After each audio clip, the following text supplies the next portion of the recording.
Alright, and the third one is one I don't see spoken about enough. So in the language section of your paragraph, you almost certainly have mentioned a technique and given a lengthy quote as an example of that.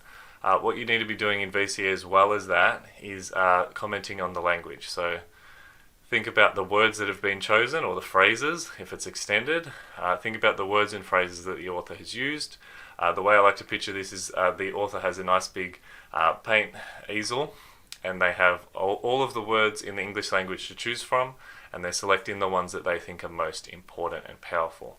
So what you can do, this might mean going back to the original article that you annotated, pick the section that you're talking about for your paragraph, and highlight the words that you jump out at you as especially sort of dense, connotation rich, important, strange, odd, interesting, whatever words you want to use, but the ones that jump out at you.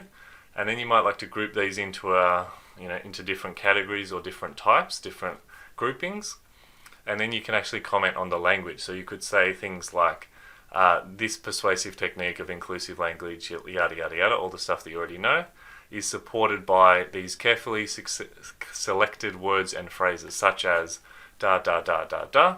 So you're saying words chosen, connotations of these words, so what they make you think of, and then therefore the effect. So it's just another layer and a different type of analysis that you can do, and it's something that you should try and practice to become more comfortable doing. So these are the three things I want you to try look at your piece for. Again, this is not aimed at anyone in particular.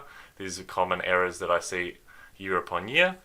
So the first two, you're looking for something and replacing it. For the third, you might be adding something that you may not have done.